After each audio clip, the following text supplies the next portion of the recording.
Well, Alfie, a big welcome to Salford City Football Club. How's it feel now you've signed for us on loan? No, I'm buzzing to be honest. Just can't wait to get going.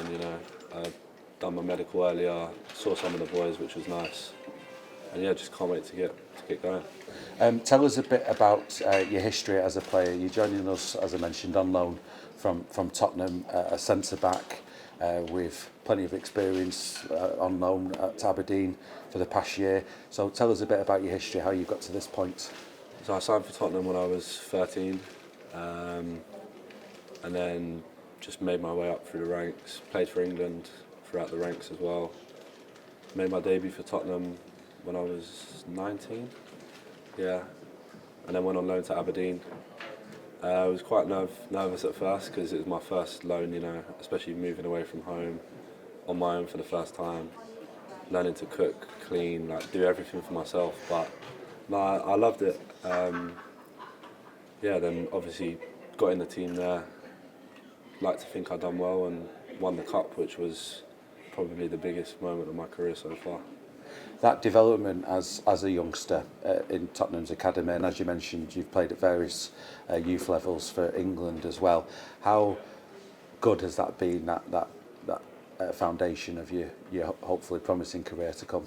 Yeah, nice. Helped me a lot. I'd say obviously at England you meet new people, which helps when you go on loan and stuff because you know a few people. And yeah, I just think being at Tottenham, before I signed there, obviously I wanted to be a footballer, but I never thought I'd, play for Tottenham or be playing professional football. It was more just enjoy the journey. But yeah, it has helped me a lot, and even off the pitch, gym work and stuff like that to help me, which is made me into the player I am now, and hopefully the player I will be in the future. And you have played for the first team as well, making a substitute appearance last year or so. That's just brilliant, isn't it? How much does that motivate you to get more of that if you can? Yeah, that was a very special day for me and my family because it's almost as if all the work you put in, all the work they put in as well when you're young, just goes towards that 20 minutes. That's what it feels like at the time, and it didn't really sink in, to be honest, until there was a stoppage in play. I'm looking around thinking wow, I'm playing in the Premier League. It was quite a surreal moment, and a moment that I definitely didn't take for granted, but a moment that I'll never forget.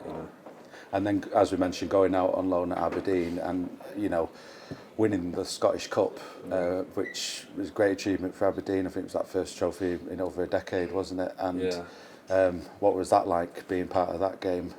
That game, it was a bit weird. I can't really remember much, but at the same time, it's a day I won't forget, if you know what I mean, because, the build up to the game was the whole city was buzzing and everyone thought we was the underdogs, which you've got to love an underdog story, and to be part of that at such a young age and with such little experience as well, it just makes you want to push more and go for another trophy and go for more success.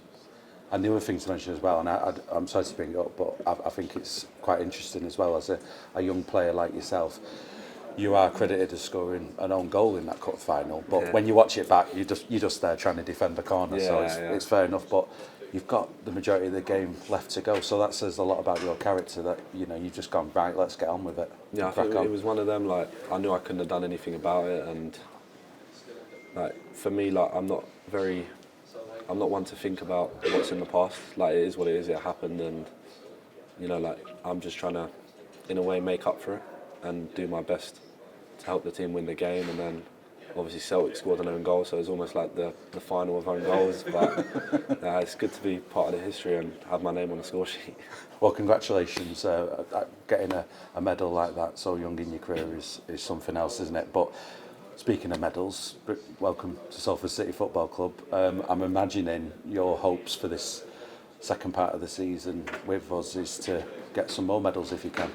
Yeah, obviously the aim is to get promoted, and I spoke to the manager, and he just said, look, we want to get promoted, and I see the ambition of the club and where it wants to go, so I just want to be part of that and try to do the best I can to get in the team and help the team to get promoted. And what are you hoping to bring to the squad for this running? No, so I'd say I'm quick, so if playing a high line, that helps. Good in the air, good on the ball. Hopefully can bring a bit of an attacking threat as well as stopping goals. Because we mentioned you winning a medal, but you've also scored your first senior goal as well last season at Aberdeen. I think Motherwell, was it? Yeah, Motherwell. So yeah. I know you come here for a defensive side of things, but there is that element to your game as well. Yeah, well, that one took a little bit of a deflection, but we don't. We'll take it. Yeah, no, I'll claim it. But no, even that moment, scoring my first goal, I didn't really know what to do because it's like a first thing for me. So yeah, hopefully I can score a few here and maybe think of a celebration while scoring. And just a mention for your parent club as well, because obviously the main key to your development is to get more experience like you've experienced north of the border with Aberdeen here at Salford City. But it's interesting because obviously your parent club had a really good game against Manchester City as we record this on Sunday yesterday. But obviously Salford are playing City in a couple of weeks in the FA Cup, so you'll be able to show what you're about in that game, fingers crossed, if you're selected. Yeah, well, hopefully I am selected, and I think obviously, Man City are a very, very good team, but like Tottenham showed yesterday that, Man City they do have mistakes, and you can get at them, but I think, another underdog story, to be honest, and I'm up for the challenge, and hopefully everyone else is, which I'm sure they are. How much are you looking forward to getting started and playing at the Peninsula Stadium and getting stuck into this promotion running now? No, I just can't wait, to be honest. Obviously training tomorrow, and can't wait to train and see everyone and get to know everyone. Obviously I know two boys here, which helps settling in. Spoke to them before I came here, and they had nothing but good things to say. So yeah, just can't wait to get going, can't wait to play, and push for promotion. Who are these players that you know of? Is it Callum Sassett, I'm assuming? Cisse, yeah. And who's the other player? I mean, how helpful? Matty Young. Matty Young. So how for England. Yeah. So that's great, isn't it? I mean, how much does that help you bed in? Because you mentioned travelling so far north with Aberdeen, but I'm imagining that's going to be helpful to you knowing players in this squad. Yeah, obviously, when I spoke to the gaffer, he asked who I know, and then he said speak to them, because obviously his opinion and to get his opinion and then others' opinions, it does help making a decision. And they had nothing but good things to say, and I've known Callum for quite a few years and seen him grow as a player. So hopefully he can help me do the same, And just a last question, Alfie, just a message to the Salford faithful, really. Obviously, we're all looking forward to this second part of the season. Now it's underway. I mean, how much are you looking forward to getting involved in your message to those Salford fans as we head towards this running now? Can't wait to get going and see you on Thursday.